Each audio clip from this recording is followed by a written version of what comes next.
So I've done it. Taken me a little while to get here, but I finally made it to 500 subscribers. And whilst Mr. Beast is a long way in the distance, fair enough. So in this video, I'm going to be sharing my journey, some of the top tips and some of the red flags that you should be looking out for if you want to start growing your YouTube channel. Sitting down in front of the camera without a plan is just moronic. Now, clearly only having 500 subscribers makes me far from an expert, but I think one thing it does give me is I can talk about some of the struggles that I faced as a very, very small-time YouTuber. And there are plenty of videos online, but a lot of them say the same thing, so we're just going to go through those right off the bat, and then I'll get into what I think are my more specific ones.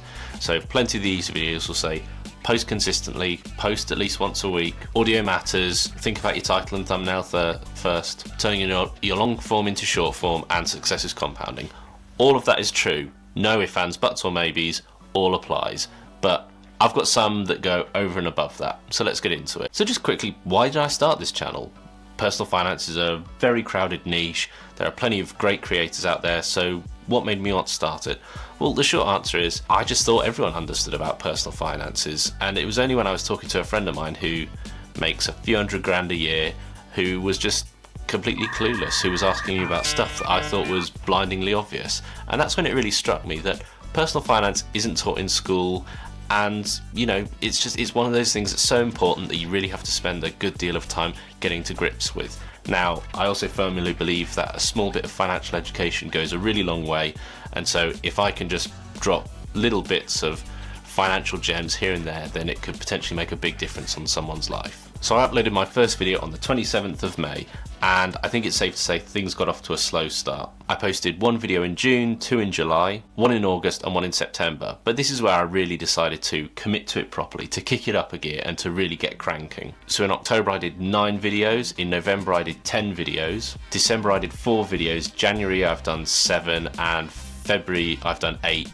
not including this one. Now you might ask yourself, well, that's not 1 a week, that's not 2 a week, what is that? And I basically had an attitude of, I wanted to, what's that old thing about like move fast and break things? I wanted to make as many videos as I reasonably could to just accumulate all the crappy, crummy mistakes that you're definitely going to make in your videos.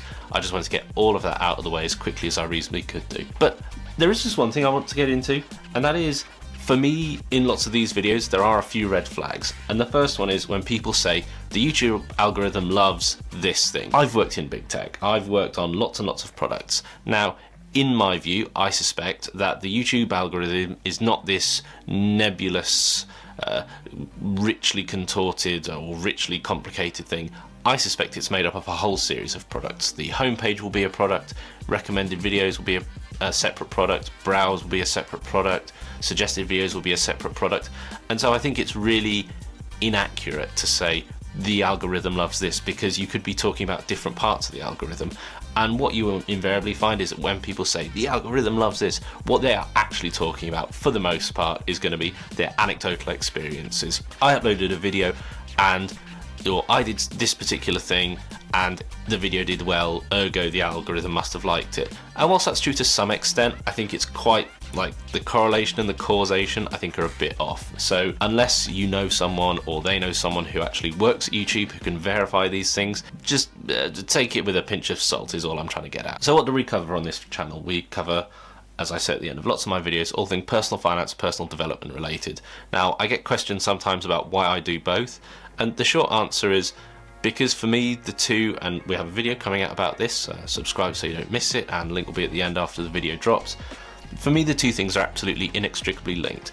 The good habits and the good attitudes that you would have in personal development, I find, are almost entirely transferable to personal finance. Things like being reflective about your finances, being disciplined about your finances are just as applicable to your personal finances as they are to your own personal development. So actually having something which has that transferable skill set, I think it's a mistake not to combine them in my view. So what tools do I use? I use TubeBuddy. TubeBuddy is a great extension. It's not sponsored because when you're at 500 subscribers, no one wants to sponsor you.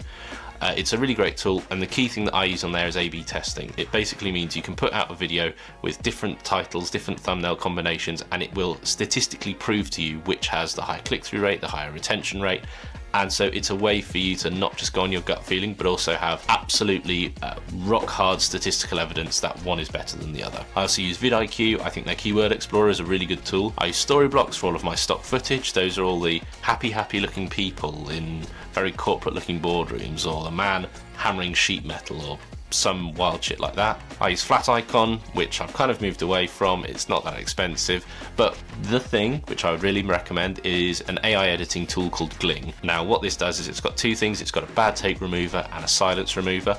This saves literally hours in the editing process. To give you an idea, when I first got started, a video could easily take me 10, 12, 15 hours, something like that. Now, part of that, as I say, was spending lots of time scripting. Now I can generally churn a video out from idea to publishing in 4 or 5 hours, something like that. No much longer. I don't have an editor. I still do everything myself, and Gling plays a big part in why I've been able to reduce that time down. So what would be my tips? As I say, these are because I'm not in the matrix, I can't read the code of the algorithm. This is just based on my purely anecdotal experience. The first is engage with your community. When people comment, make sure you comment back, make sure you respond. That is how you will build trust. But also, maybe I shouldn't be saying this, but you know, people who are working in your niche, much bigger creators, go onto their videos, comment on them, because at the very least you are at least putting your name out there, so that when people see one of your videos on the browse or on suggested, they go, oh yeah, that was the person who said this and they said that, and we responded, we had a bit of a back and forth. And you know, just maybe you're on the train on the way to work, just go on someone else's video and get in the comment section. Obviously don't be a knobhead, but just go in there and comment. I wouldn't necessarily, to me it feels kind of, we'll just say bad manners to go onto someone else's video and say, hey, I did a video about this, link is just here. Like, don't do that shit. As I said before, scripting takes some time. No scripting is a disaster. So for me, the happy ground is somewhere in the middle. And I think every moron will say, oh, just, you know, you've just got to go out there and do it. You've got, don't make excuses, don't hold you back, blah, blah, blah. Sitting down in front of the camera without a plan is just moronic. You have to have at least thought about your setup. Now, it's the fine balance of actually getting up and filming something and the analysis paralysis. Just once you've got a reasonable idea, once you're about halfway there, that's the go point. Get your packaging right, so that's your title and thumbnail, and think about it beforehand. Now, that's not to say you can't change it kind of further down the line. I used a AI tool, which I think was called Headline by CoSchedule, something like that. I've not had a whole lot of luck with them, to be honest. I think the titles that they come up with in this particular niche, where you're trying to simplify stuff down, having an AI tool that comes up with convoluted clickable titles seems a bit counterintuitive. So my experience, not been great really. Work with people who are in your niche, who are just starting out. I must say I've met a couple of really good folks. Links for their channels will be in the description. Why not? I've met some really kind of people who you can just spitball ideas with, people who are, maybe they're at slightly different stages, they've got slightly different takes, slightly different ideas, and it's just someone else who is in this weird world that you can run your ideas by. And there's this clip from Mr. Beast ages ago where he said that him and like 8 of his friends spent 1,000 days talking about nothing but YouTube, and as far as he was concerned, he could get to the same objective 8 times quicker. And I think that's a really good way of looking at it. Just find people who are a similar niche. Most people aren't dickheads. If you just email them and just say, hey, we've just started doing this thing, do you want to collaborate, do you want to chat? Maybe you produce some content together. I think there's definitely value in doing that. But safety first. A lot of other channels will talk about how important the first 30 seconds is. I think it's the first 10 seconds. My general preference is to not go into the whole, hey, welcome back to the channel, we say this, we do that, blah, blah, blah. For me, it is just generally stating a problem or generally stating a question, what you're going to discuss in that video, and the credibility that you need to bring to it. So a lot of my videos will be like, don't you wish you could get out of your overdraft, or don't you wish you could pay off that credit card bill? Question. In this video, we're going to be covering key topics and key steps to help you get there, the solution, and then the credibility bit in my case might be, this is a principle that I used as a former investment analyst, something like that. You've stated the problem, you've stated what you're going to talk about in the video, and you've built some credibility in the first 10 seconds. Constantly be reviewing your channel. Barely a day goes by when I'm not changing a title. I may be testing it, maybe I'm putting up a new thumbnail, and that's because some videos will get a bit of a push from the algorithm and then just flatline, completely beep, absolutely nothing going on there. But some might get pushed a little bit more, maybe they appear in search, and so it's not, you should not necessarily view it as, I've put that video out, nap to do with me anymore. I think if you're in a position where you're constantly analysing, you're constantly saying, well, maybe if I did this thumbnail, the click-through rate could get better, maybe I need to re-tag it. Be in that situation where you're constantly trying to evolve your videos, and invariably you might learn something which you can then apply to a future video. This can be a real time thief, and what I mean by that is, when I first started out, it reminds me of when I was doing my accountancy exams. I would work 9 to 5, and then evenings and weekends I'd be studying for my exams.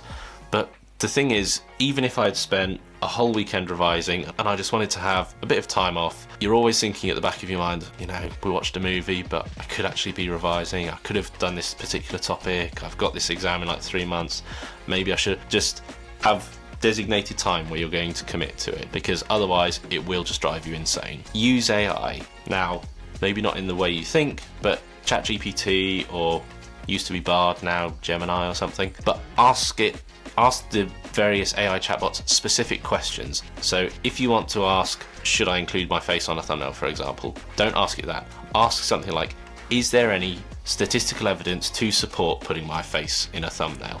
Because there are companies like vidIQ, companies like TubeBuddy, who actually do these evidence-based pieces of research, and so having this evidence-based approach when it comes to producing your videos can only be a good thing for you. So thanks very much for watching. Slightly a different video to usual, but this has been about my journey to 500 subs.